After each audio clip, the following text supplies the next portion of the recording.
야곱에게 10 아들이 있었는데 야곱이 그 중에 요셉을 총애하였습니다.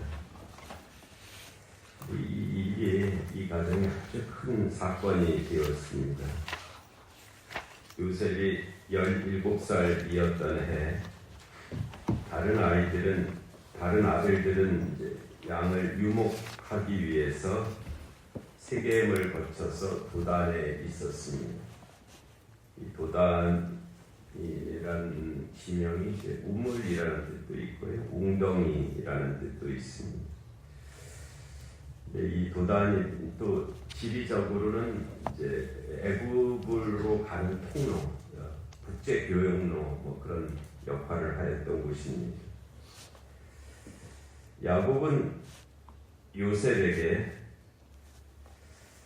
네 형들이 세겜에서 양을 치지 아니하느냐, 너를 그들에게로 보내리라 하자 요셉이 대답하되 내가 여기 있나이다. 힘내니 내가 여기 있나이다. 중요한 말입니다. 우리가 하나님 앞에 섰을 때 우리의 대답이 이어야 하는 말. 내가 여기 있나이다. 힘내니. 가서 네 형들과 양떼가 다 잘 있는지 보고 내게 말하라. 그를 헤브론 골짜기에서 보내매 그가 세겜으로 가니라 하였습니다. 레아 에트 샬롬. 야곱은 요셉에게 레아 에트 샬롬, 즉 평안을 보고 오라 그런 뜻입니다. 근데 이제 그걸 좀 의역하면 잘 있는지 보고 오라 이렇게 되어 있어요. 평안을 보고 오라고 했는데 야곱의 아들들은 요셉이 오는 것을 보고 그를 죽이려고 하였습니다. 가인이 동생 아벨을 들에서 쳐 죽였다고 되어 있는데 돌로 쳐 죽였겠죠. 손으로 어떻게 사람을 죽일 수 있습니까? 돌로 쳐 죽이는 것과 같이 인간 안에 내재되어 있는 악이 얼마나 끔찍한지를 보여주고 있죠. 그럼 가인이 아벨을 돌로 쳐 죽일 때 장면을 생각해도 너무 끔찍하잖아요. 하나밖에 없는 동생인데 그렇게 자기 걸 빼앗아가도 그렇죠. 그런데 그렇게 돌로 쳐 죽이고,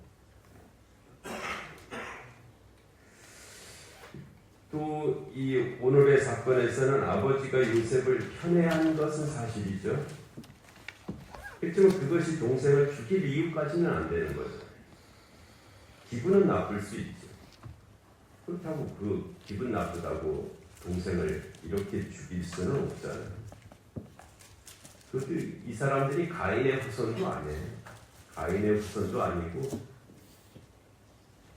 이게 아브라함과 이삭과 야곱의 자손입니다. 그리고 아버지 야곱과 함께 야복강의 사건에 체험이 있는 사람들, 어른이 되었어. 야복강 사건에 체험이 있는 사람들이고, 그리고 세겜으로 와서 세겜의 체험도 있는 사람, 세겜 사건의 체험도 있는 사람. 또 이 사람들이 이제 우리가 일어나 베델로 올라가자, 그 무리들이었어요. 우리가 일어나 베델로 올라가자. 그 거룩한 행렬에 참여했던 사람. 그래서 베델에 가서 하나님의 집을 세우고 고향인 헤브론으로 간 사람들입니다. 그러니까 이 성경의 거룩한 사건에 다 들어있었던 이 사람들인데 자기 동생이 오는 것을 보고 우리가 저를 죽이자, 저를 죽이자 이랬단 말이에요. 그것도 그 요셉이 헤브론에서 도단까지 온 사람이거든요. 자기들도 유목하기 위해서 헤브론에서 출발을 해서 도단까지 갔으니까 그 길이 어떤 길인지 알거든요. 거리로 따지면 한 110km 정도가 넘는 거리지. 지금 110km하고 다르죠. 그다음에 정말 길도 없는 그런 곳은 또 110km. 그 먼 곳을 17살 동생이 홀로 찾아왔어요. 자기들은 때를 지어서 유목해서 그걸 갔지만 이 요셉은 혼자 찾아왔는데, 찾아와서 뭐라고 말을 하기도 전에 오는 것을 보고 모두가 그 형들이 죽이자, 저를 죽이자 그랬다. 인간이 참으로 죄인인 것을 증언하는 그런 말씀입니다. 여러분, 여기에 우리가 예외일 수가 없습니다. 우리 안에도 이 유전인자들이 들어있습니다. 정말 끔찍한, 우리가 막 그냥 거울 보고 같이 예배드리면서 서로를 보면 무슨 좀 된 것 같이 이래고 있지만은, 그런 우리 안에도 이게 들어있습니다.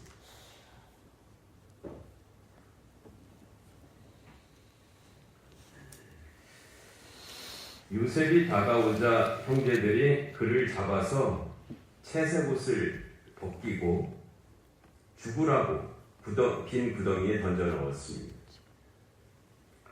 그리고는 아마도 요셉이 가져왔을 음식을 그 구덩이 주변에 둘러서 먹고 있는 장면입니다.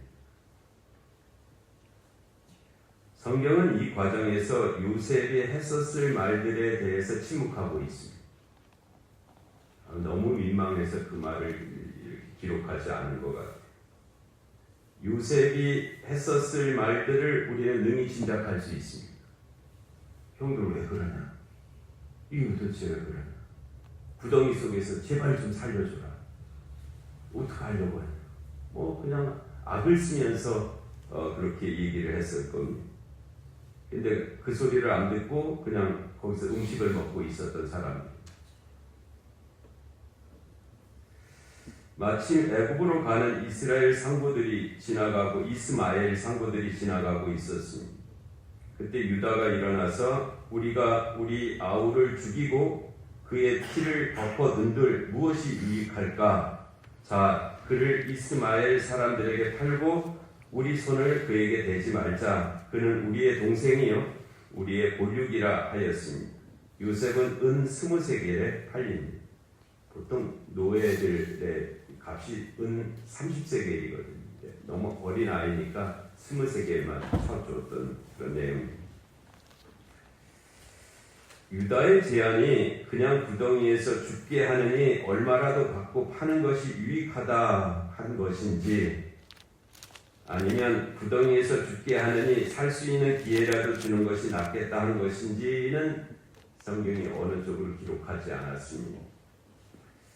하지만 이 사건에서 유다도 자유하지는 못하다 하는 것은 분명합니다. 야곱의 아들들은 요셉의 채색옷에 숫 양의 피를 묻혀서 야곱에게 가져갑니다. 그래서 자신들이 길에서 발견한 것이라고 하였고, 이 일은 22년 동안 야곱의 눈물이 되었습니다. 22년 동안 비밀에 붙여졌던 것 같아요. 22년이라는 기간 동안 이 일을 말하지 않은 것입니다. 이 기간 동안에 요셉의 부재, 요셉이 없어졌죠.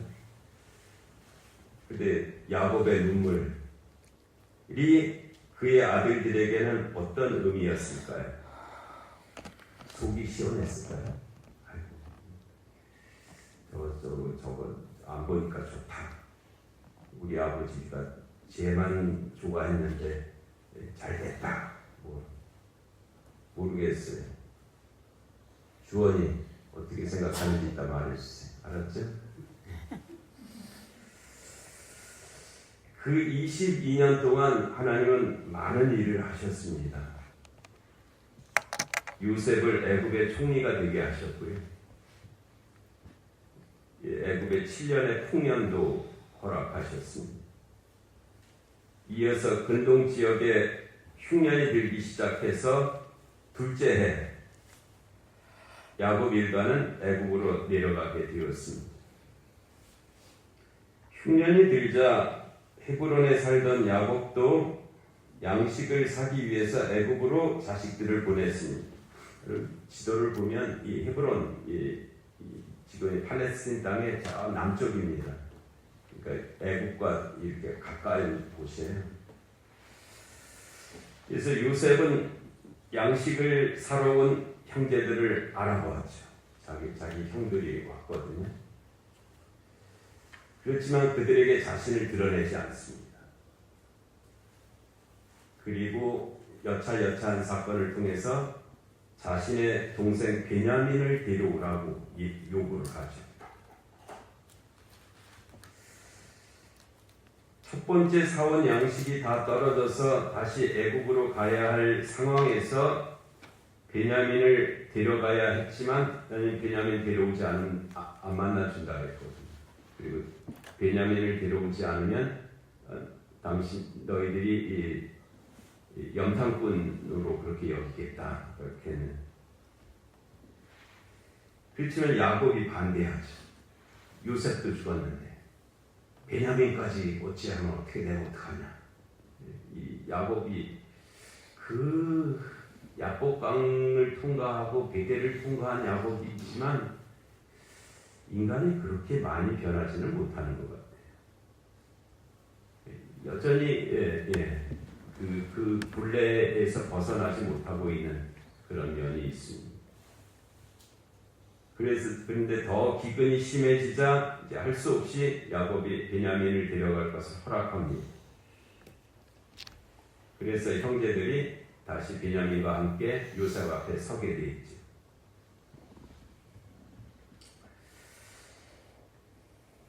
요셉은 베냐민을 남기기 위해서 이제 곡식 자루를 가지고 돌아가는 그 베냐민의 자루에다 은잔을 숨깁니다. 그리고 부하들을 쫓아가기 위해서 짐을 수색하게 하고 은잔이 발견된 자를 잡아오게 하죠. 베냐민을 잡아오게 한 것입니다. 그런데 이제 다른 형제들도 할 수 없이 같이 이제 쫓아오게 되었습니다.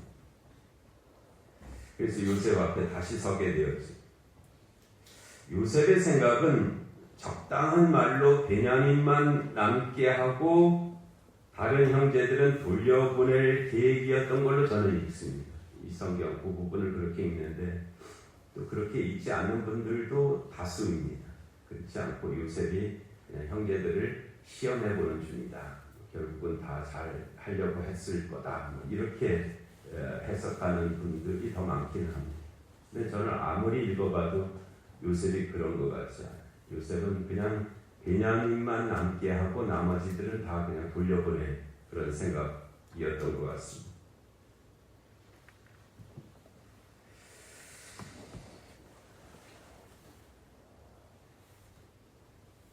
도단 사건을 통해서 보면 형제들에게 즉시 보복하지 않는 것이 오히려 대단하게 여겨지는 면이 있습니다.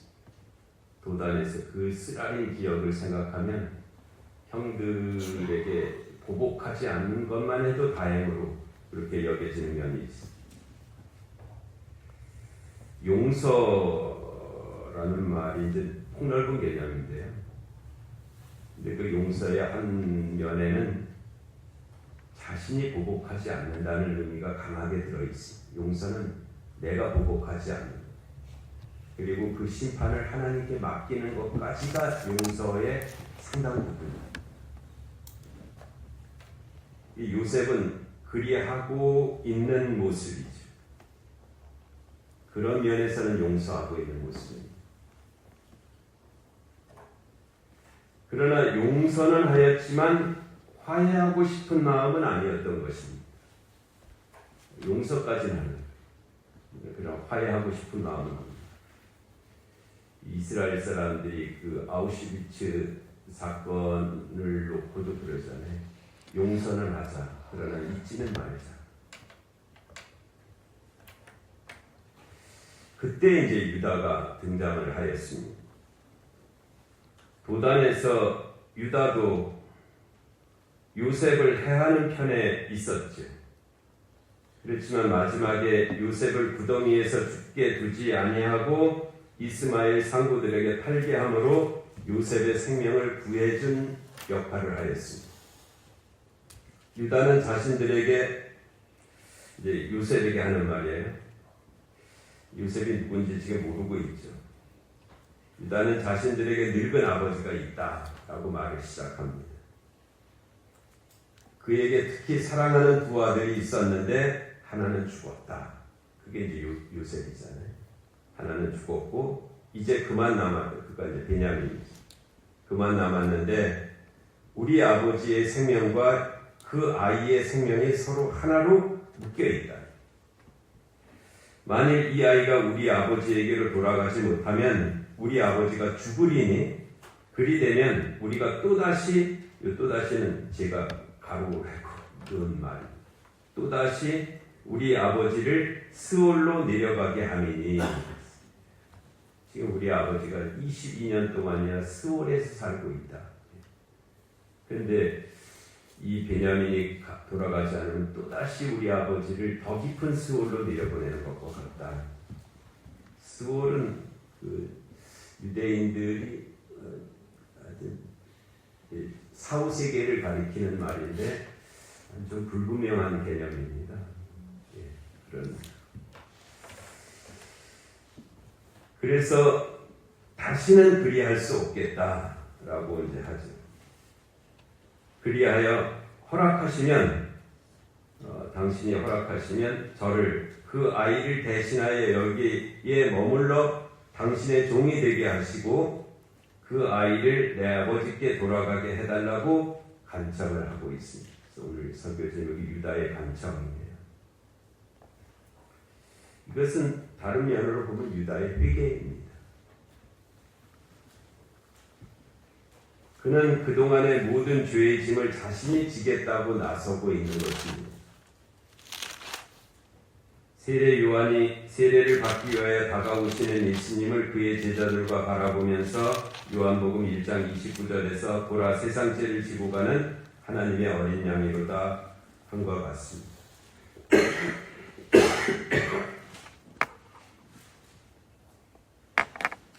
요셉이 아니라 유다의 후손으로 예수님이 탄생하셨습니다. 이것이 어느 정도 의미가 있는 말인지는 모르겠지만 하여튼 요셉의 후손이 아니라 유다의 후손으로 예수님이 탄생하셨습니다. 바로 이 순간에 요셉이 변화했습니다.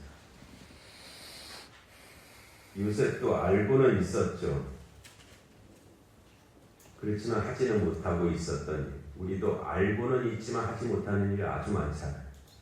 내가 이래서는 안 되는데 알고 있어요. 못하잖아요. 요셉도 알고는 있었을 거예요. 내가 아버지를 먼저 찾아가야 된다. 내가 이제 애굽의 총리까지 됐는데 형제들 가서 끌어안아야 된다. 알고는 있었을 거예요. 그러나 하지는 못하고 있어요. 하고는 싶었지만 하지 못하는 일을 할 수 있게 된 것입니다. 하고는 싶은데 끝내는 못하는 일들이잖아요. 마음속에 해야지. 하지만 못해. 할 수 있는 힘이 없고.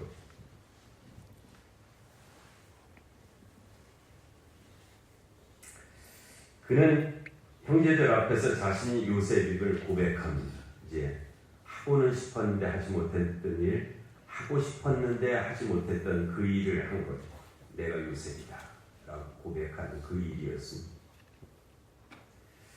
당신들이 나를 이곳에 팔았다고 해서 근심하지 마소서, 한탄하지 마소서. 하나님이 생명을 구원하시려고 나를 당신들보다 먼저 보내셨나이다. 하나님이 큰 구원으로 당신들의 생명을 보존하고 당신들의 후손을 세상에 두시려고 나를 당신들보다 먼저 보내셨나니 그런즉 나를 이리로 보낸 이는 당신들이 아니요 하나님이시라 하였습니다. 이거 사실 요셉이 알고 있었거든요. 알고 있었는데 말하지 못하는 일이었습니다. 고백할 수 없었던, 알고는 있었는데 고백하지 못했던 그 고백을 유다의 간청을 통해서 그가 하게 되는 것입니다.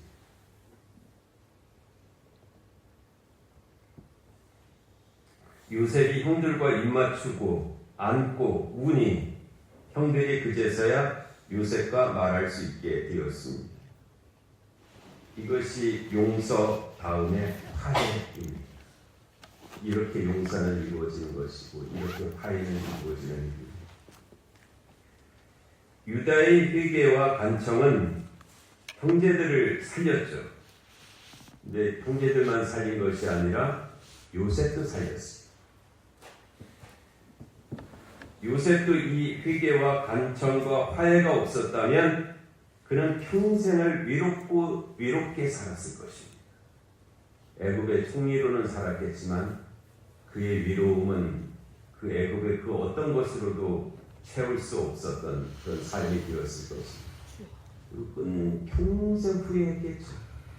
내가 먼저 찾아갔어야 될 터인데, 내가 가서 안아야 됐을 터인데, 내가 그러지 못했다 하는 그런 후회 속에서 평생 살았을 터인데, 이 유다의 간청으로 말미암아 유다의 간청이 그의 형제들도 살렸고 요셉도 살린 것입니다. 요셉만 살린 것이 아니고 야곱도 살렸습니다. 자기 아버지 야곱도 살렸어요. 저는 이것도 아주 큰 연관이 있는 그런 사건이라고 이 성경을 읽게 되는데, 창세기 45장 28절에서 이스라엘이 이르되 조카도다 내 아들 요셉이 지금까지 살아있으니 내가 죽기 전에 가서 그를 보리라. 성경이 이 시점에서 그를 야곱이라고 부르지 않고 이스라엘이라 부르고 있습니다. 아주 의도적인 부르기거든요. 야곱이라고 하지 않고 바로 이렇게 이스라엘이라고 그를 부르고 있습니다. 그는 더 이상 이전의 야곱이 아니었던 것입니다. 야곱이 바로 앞에 섰을 때의 모습이 그것을 말해주고 있습니다. 창세기 47장 7절에서 10절까지 요셉이 자기 아버지 야곱을 인도하여 바로 앞에 서게 하니 야곱이 바로에게 축복하매 바로가 야곱에게 묻되 네 나이가 얼마냐? 야곱이 바로에게 아뢰되 내 나그네 길의 세월이 130년이니이다. 내 나이가 얼마 못되니 우리 조상의 나그네 길에 연조에 미치지 못하나 험악한 세월을 보내었나이다 하고 야곱이 바로에게 축복하고 그 앞에서 나오니라 라고 되어 있습니다. 이것이 이 짧은 이 말씀들 안에 야곱이 얼마나 변했는지, 얼마나 귀한 모습을 회복했는지를 보여주고 있습니다. 기근을 피해온 초라한 노인이잖아요, 야곱. 그리고 22년 동안 울면서 지내온 그런 삶이었어요. 근데 바로가 바로 앞에 지금 섰거든요. 바로는 저 아마 높은 보좌에 앉았을 거고요. 이 야곱은 그 밑에 이제 있는데, 바로가 뭐라고 먼저 말을 해야 될 상황이잖아요. 그런데 바로가 뭐라고 말하기도 전에 야곱이 바로를 먼저 축복했습니다. 이거 굉장히 어려운 일이거든요. 그래서 이제 바로가 조금 기분이 나빴던 것 같아요. 내 나이가 얼마냐라고 물었어요. 다른 말로 물어도 될 텐데 내 나이가 얼마냐라고 그렇게 물어요. 그러니까 그 말씀에 뭐가 들었냐면 그 나이 먹도록 뭘 하고 있다가 여기까지 이렇게 왔느냐, 이런 그런 뜻이 좀 들어있는 말인 것 같아요. 그 나이 먹도록 어떻게 하다가 여기 식량을 얻으러 여기까지 왔냐, 이런 말. 근데 이때 야곱이 아주 짧고 지혜롭고 권위 있는 대답을 하였어요. 내 나그네 길이라고 했어요. 내 나그네 길의 세월이 130년이다 라고 대답을 하죠. 그러니까 이 내 나그네 길이라는 말을 하는 것을 통해서 보좌에 앉은 당신이나 나나 다 이 땅에서의 삶은 나그네의 삶이다 하는 것을 말하는 것입니다. 그리고 130년이라고 하는 그 말을 통해서 나그네 길의 세월도 이와 같이 가버렸는데 당신 같은 보좌에서의 세월은 얼마나 빨리 가겠느냐. 세월을 아끼라 하는 그런 말을 지금 하고 있는 것입니다. 우리가 고생하면서 살면 시간이 잘 안 갑니다. 굉장히 시간이 늦게 가는 것 같거든요. 별 탈 없이 살면 시간이 되게 빨리 갑니다. 어이구 벌써 한 달이 지났네. 어이구 벌써 뭐 다 별 탈 없이 잘 살았다는 말이에요. 내 나그네 길의 세월이 30년인데 나그네 길의 세월도 이렇게 빨리 갔는데 당신 보좌에서 앉아서 사는 세월이 얼마나 빨리 가겠냐. 그런 줄 알고 살아라 하는 그런 말. 그런데 내 나그네 길의 세월이 험악한 세월이었다라고 그렇게 말합니다. 험악한 세월을 보냈다. 당신이 비록 보좌에 앉아 있지만 당신의 삶에도 험악함이 있음을 나도 안다. 내가 나그네 길로 살은 이 삶 속에도 험악한 일들이 많이 있었지만 당신이 보좌에 앉아 있다고는 하지만 그 보좌에 앉은 그 삶에도 험악한 일이 많은 건 내가 안다. 바로가 지혜가 있는 사람이죠. 무슨 말을 하는지 알아들은 것입니다. 말문이 막혀 있었죠. 그때 야곱이 또 그를 축복하고 나왔다라고 되어 있습니다. 이 바로 앞에서 이렇게 당당할 수 있고 지혜로울 수 있고 한 것은 그 아들들의 화목이죠. 그 아들들이 그렇게 다 회복되는 그것이 아버지에게 힘이 된 것입니다. 자식들은 어떤 자식들은 아버지에게 힘이 드는 자식들이 있고요. 어떤 자식들은 아버지에게 힘이 되는 자식들이 있습니다. 이 야곱의 자식들이 그 야곱에게 힘이 되어준 거예요. 그러니까 바로 앞에서도 이렇게 담대할 수가 있었던 것입니다. 야곱은 그의 임종을 앞두고 자녀들에게 유언을 남겼습니다. 창세기 49장 8에서 12절이 그 내용인데요. 이렇게 말합니다. 유다야, 너는 네 형제의 찬송이 될지라. 네 손이 네 원수의 목을 잡을 것이요 네 아버지의 아들들이 네 앞에 절하리로다. 유다는 사자 새끼로다. 내 아들아, 너는 움킨 것을 찢고 올라갔도다. 그가 엎드리고 웅크림이 수사자 같고 암사자 같으니 누가 그를 범할 수 있으랴. 규가 유다를 떠나지 아니하며 훔치자의 지팡이가 그 발 사이에서 떠나지 아니하기를 실로가 오시기까지 이르리니 그에게 모든 백성이 복종하리로다. 그의 나귀를 포도나무에 매며 그의 암나귀 새끼를 아름다운 포도나무에 맬 것이며 또 그 옷을 포도주에 빨며 그의 복장을 포도즙에 빨리로다. 그의 눈은 포도주로 인하여 붉겠고 그의 이는 우유로 말미암아 희리로다. 설명이 필요한 부분도 있지만 하여튼 좋은 얘기 다 해준 겁니다.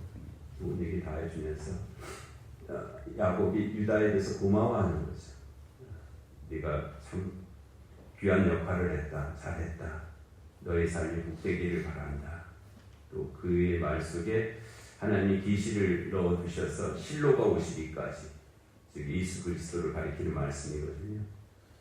그와 같은 삶이 너의 후손들을 통해서 이루어지리라 하는 그 말씀. 야곱이 아주 고마운 유다에게 하는 그런 말을 지금 남기고 있는 그런 모습입니다. 역사가 한 사람에 의해서 이루어진 것은 아닙니다. 그렇지만 이 계시적 사건에서 유다의 간청은 중요한 역할을 감당하였습니다. 형제들도 살리고 요셉도 살리고 그리고 아버지 야곱도 살리는 그런 일이 되었죠. 하나님께서 우리 인생에 주신 삶 속에서 그런 일들을 우리가 감당할 수 감당해온 일들도 있고 앞으로도 감당해야 될 그런 일들이 있을 것입니다. 그리고 가깝게는 이제 설 명절이 이제 시작됐는데 이 명절의 기간 동안에 우리에게 유다의 역할이 주어진다면 그리할 수 있기를 바랍니다. 아멘. 주님의 은총이 함께 하실 줄로 믿습니다. 아멘. 은혜로우신 하나님 아버지, 거룩한 주일 야곱의 아들들, 특별히 유다의 간청을 통해서 이루어진 구원을 저희들에게 말씀해 주셨습니다. 하나님, 저희들에게도 이 사명이 있을 터인데 하나님 잘 감당할 수 있는 저희 모두가 되게 하여 주시옵소서. 아멘. 예수님의 이름으로 기도하옵나이다. 아멘.